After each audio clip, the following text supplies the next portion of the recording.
이르시되 누가 너의 벗었음을 내게 알렸느냐? 내가 너에게 먹지 말라 명한 그 나무 열매를 네가 먹었느냐? 아담이 이르되 하나님이 주셔서 나와 함께 있게 하신 여자 그가 그 나무 열매를 내게 주므로 내가 먹었나이다. 여호와 하나님이 여자에게 이르시되 네가 어찌하여 이렇게 하였느냐? 여자가 이르되 뱀이 나를 꿰므로 내가 먹었나이다. 여호와 하나님이 뱀에게 이르시되 네가 이렇게 하였으니 네가 모든 가축과 들의 모든 짐승보다 더욱 저주를 받아 배로 다니고 살아있는 동안 흙을 먹을지니라. 아멘. 어저께 말씀도 우리 함께 보았지만 하나님께서 우리 사람이 아담과 그의 아내가 불순종할 것을 이미 아셨습니다. 그럼에도 불구하고 아담과 그의 아내가 선과 악을 알게 하는 나무 열매를 따먹도록 하나님께서 허락하신 것은 그 안에 하나님의 더 큰 은혜와 섭리가 있었기 때문입니다. 비록 이 아침 짧은 시간에 다 설명할 수 없으니 많이 아쉽지만 언젠가 기회가 된다면 이 부분에 대해서도 함께 말씀을 나누었으면 좋겠습니다. 그럼 간단하게 말씀을 드리면 우리의 불순종, 즉 우리의 죄 때문에 그 결과로 우리는 죽음의 상태가 되었습니다. 이 죽음의 상태라고 하는 이 말의 성경적인 의미는요, 원래 우리가 가지고 있었던 하나님의 형상이 파괴되었음을 이야기하는 거예요. 이 하나님의 형상이라고 하는 것은 악, 죽음이 들어올 수 없는 거룩함이었고 모든 것이 끝이 없는 무한한 영원함이었고 절대 실수가 없고 완전했던 하나님의 형상이었습니다. 그런데 죽음이란 이 모든 것이 파괴된 거예요. 그런데 또 한 가지 사실은 이 하나님의 형상이 파괴된 것이지 완전히 사라지지는 않았다라고 하는 것입니다. 여전히 그것이 우리 안에 하나님의 형상으로 존재하기는 하지만 그것이 파괴되어서 온전하지 못하다는 거예요. 한번 가만히 보십시오. 하나님을 알든지 모르든지 이 땅에 태어나는 모든 사람들은 살아가면서 옳고 그름을 누가 가르쳐주지 않아도 다 판단을 합니다. 구분을 하는 거예요. 또한 할 수만 있다면 모든 것을 영원히 누리고 싶어 합니다. 그래서 그 죽음을 두려워하고 가능하면 오래 살고 싶어 하는 것, 그것이 우리들의 모습 속에 있어요.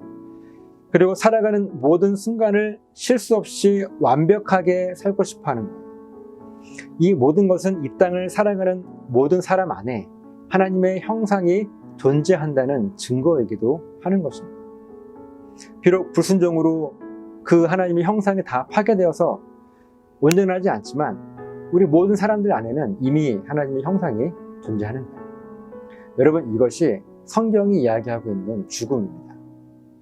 그리고 우리 하나님께서는요, 에덴 동산이라고 하는 가장 안전한 울타리를 가지고 있는 그 동산에서 우리를 지켜주고 계셨지만 사람이 이제 죄를 짓고 나무 뒤에 숨어 하나님을 피해 있던 그때부터, 그 순간부터 하나님은 우리들과 더 깊은 교제와 동행을 시작하세요.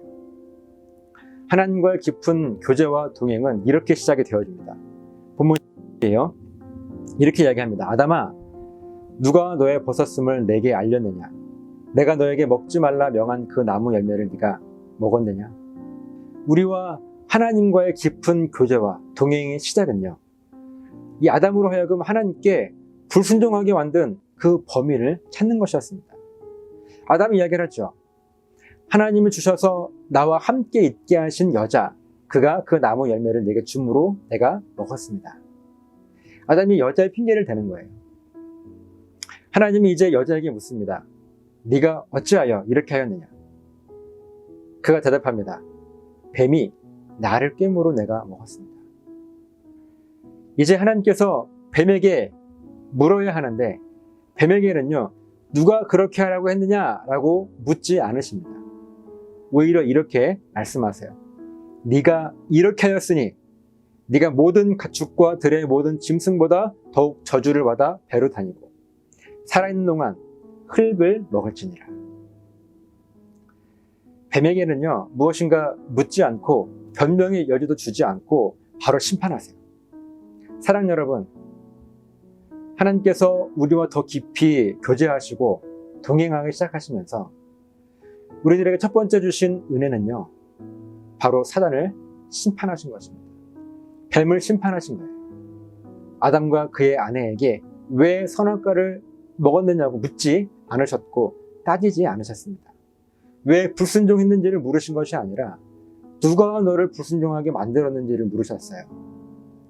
처음부터 하나님은요, 아담과 그의 아내를 심판하거나 벌 주려고 찾아가신 것이 아니라 하나님은 뱀을 잡아서 심판하시기 위해서 사람에게 물으시기 시작하신 거예요. 그리고 범인을 잡습니다. 뱀, 사단을 찾아내 심판하십니다. 하나님께서 범죄한 우리에게 하신 첫 번째 일은요, 우리를 심판하신 것이 아니라 먼저 사단을 심판하셨어요. 여러분, 이것이 하나님의 마음이고 사랑이고 우리에게 큰 은혜라고 하는 것입니다. 이제 사람은요, 하나님만 바라볼 수밖에 없는 존재가 되었습니다. 왜냐하면 나를 살려주실 분이 바로 창조주이신 우리 하나님 한 분뿐이기 때문에 그렇습니다. 제가 왜 자꾸 하나님께서 창조주라고 또 나는 피조물이라고 하는 그 신앙 고백을 강조하시는지 아시겠습니까?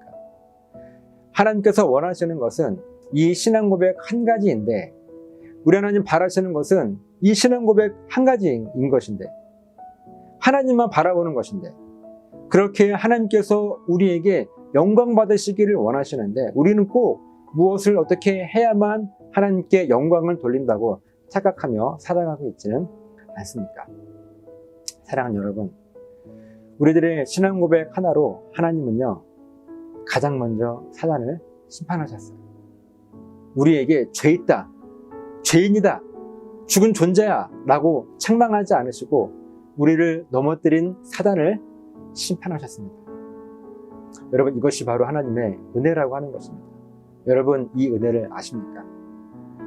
오늘 본문의 말씀은요, 우리가 범죄했기 때문에 부끄러워해야 할 그런 말씀이 아니라 우리가 굳게 붙잡고 감사해야 할, 나를 무너뜨리는 사단을 심판하시기를 원하신 하나님의 그 마음, 그 은혜, 우리를 향하여서 그렇게 불순종한 나를 향하여서 하나님께서 요구하시는 것은 우리를 심판하시거나 벌 주시기 위함이 아니라 먼저 우리를 넘어뜨린 그 사단을 심판하시기 위한 그 은혜인 것을 우리가 이 말씀을 통해서 붙드시고 우리가 나무 뒤에 숨어 있을 때 가장 먼저 사단을 심판하실 하나님을 바라보며 오늘도 승리할 수 있는 저 여러분 되시기를 예수님의 이름으로 부탁을 드립니다.